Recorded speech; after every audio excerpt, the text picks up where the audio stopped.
Cork Dorks time. Wednesdays at 5 and Fridays at 9. I heard through the grapevine. It's Cork Dorks time. We'll bring the flavor, you bring the wine. I heard through the grapevine. It's Cork Dorks time. Wednesdays at 5 and Fridays at 9. On the Mission Square stage, the Cork Dorks hanging out with our friends from Vina, Robles Winery. We have winemaker Kevin Willenborg. First of all, we need to get a little bit of red wine in these glasses. Yeah, or something. Do Rosé, let's do some rosé. Or do you want Sauv Blanc? I want rosé. Rosé. Because we got to cheers. All right. And we got to rein it, We're talking about a double gold, best in class wine at the Central Coast Wine Competition. Going right to it. I mean, to start off with another award winner, which, is something they do here at 15C. You can taste these wines by the glass. And, a double gold, best in class, that's fantastic. It's cheers to you, Kevin. Thanks for being here. When you get it, I'll cheers to that. This Cork Dorks broadcast at the fair, it's not quite the same when we don't have Robles. We've been able to celebrate you guys year after year. We love when you come hang out with the Cork Dorks. Jeremy and I are here every single day from 4 to 7. We spend that last hour on stage here at Mission Square sharing the wine, and I'm sure you got some wines right behind 15C that you can get by the glass, so it's pretty cool. Yeah.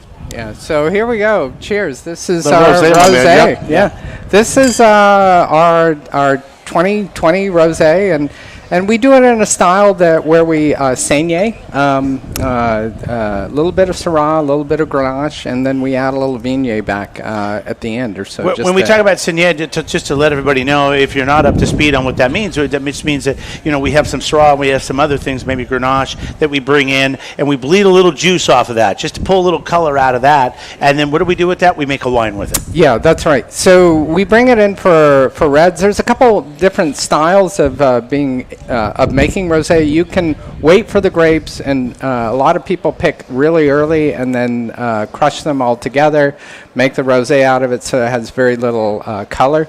But we like to get the riper flavors to the fruit, so we pick it a little bit higher. Now we're going to get a little bit more color.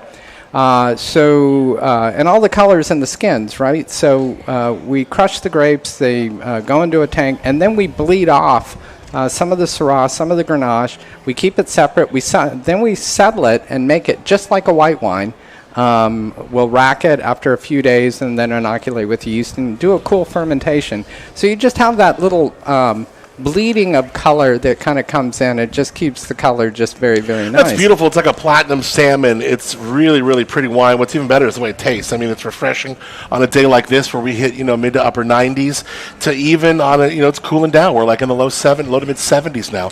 And the rosé is just perfect for today. Yeah, no, it's a good wine for right now. It's Paso Robles summer. It's been called a porch pounder, man. You can just hang out and drink a bottle and a bottle after this. You got to be careful with it because it goes down so easy. It's so delicious, and it's like Adam said. It's great no matter what time of day it is, even as we hit 6 o'clock at night here. But do you get? I get strawberry, a little pomegranate. We get a little bit of that cherry liqueur. Tastes really good. Oh yeah, that's from the Grenache, I think. And then there's some floral notes that Viognier kind of brings in. It's only 5%, but it's just amazing how it just lifts the nose. And then on the palate, just juicy red fruits. It almost has this sweetness to it, but that's the fruit flavors. It's just bone dry. Right, it's a dry wine. Yeah. Absolutely.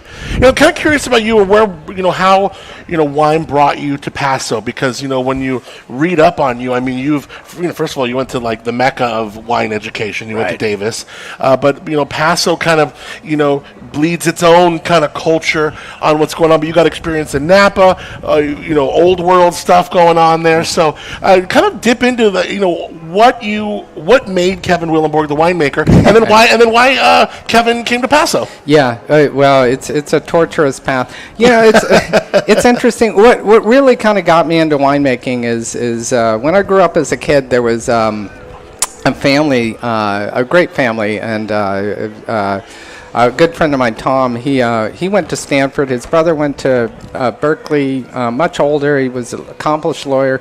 He said that if I had to do it all over again, and this is high school, I'm trying to decide on a career path. Sure. I'd like to do something creatively, and that kind of stuck with me. So here I am at Davis, and I thought I wanted to be an engineer, and they happen to have a winemaking program. And lo and behold, I took an introductory winemaking class. There was a guy freshman year in the dorms who transferred up specifically for the wine program. He talked me into doing that. His father worked for a distributor. He'd bring wines and we'd taste, and I thought, okay, I'll do that. I loved it. I changed my major. I just wait. You went from being an engineer to a winemaker. Right. Great decision. Great decision. I mean, staring at screens, building programs, and like figuring out how things should work is obviously something. And which maybe that's why you're such a great winemaker, because you understand the intricacies of like certain things. And I know winemaking can get very complex at certain stages. It can be, and that's the beauty of it all. It involves a lot of science to it. There's a lot of subjective matter to it. We're never going to figure this out completely, but there's just so much that's engaging. I'm learning stuff every year, and the funny thing is I've been doing this for 37 years. When I got out of Davis, I thought I knew more then than I know now. If you can understand what I'm saying. No, you come out, you're cocky, you're ready to go, and then you realize, wait a second, there's a lot more I need to learn. I noticed that you have some of your staff here tonight. Yeah. Lalo's over there. What's up, Lalo? There's Lalo over on the telephone over there. Yeah, he's calling his buddies. He's like, man, they're talking about me on the radio right now. He's here for a concert tonight, I think, on the grandstand stage. Lalo, give us a wave. Yeah, we can hear him sound checking. It sounds like it's going to be a party in there tonight. Yeah. Talk about your team a little bit. What's the team like over there? I mean, is this a big team? Is there like we meet some winemakers, they're by themselves. We have one person. Yeah. Some have 25. Yeah. So we're kind of we have a couple people, but we're a very small, tight team. Lalo's been with me since 2012. Originally, it was just me, Lalo, and another worker of ours, Maria Rendon, Concha, since 2012. And it was just us three, doing the work we for making the wine. Then we built our winery in 2018, new state-of-the-art winery, incorporated a lot of cool stuff. Our owners incorporated. Went from the Chevy Malibu to the Cadillac. Oh my God! I remember we talked to you right before COVID, the last summer of the fair. We missed last year, but the year before, it just was getting done, and you were pretty excited. Oh, it was. It's just amazing.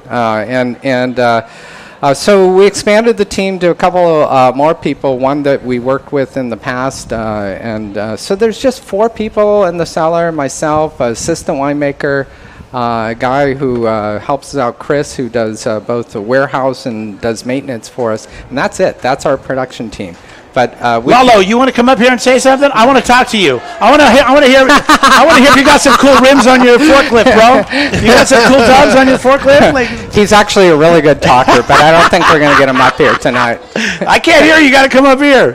Oh, he's shy. He's shy, isn't he? Why are you so shy, bro? He usually doesn't even need a microphone. I can hear him in the cellar. I tell you what, he's one of those guys who got the biggest smile. I can see it all the way from here, and I'm 50 feet away. He's a cool dude. Yeah. All right. No, Lalo is integral part of just keeping. He's heart and soul keeping everything moving for us in the cellar. So all right, man. Couldn't be happier. It's Vina Robles, and they're online at vinarobles.com, of course. Vina Robles Amphitheater. Coming up, we're going to get into some more of these wines. This band right here is going to be at Vina Robles Amphitheater on September the 4th. They've got a brand new album out there, The County Crows. You probably remember from the 90s, Mr. Jones and all that stuff. You'll be able to see them in Paso very soon. Bobby was a kid from around the town, kicks pumped up and head held down.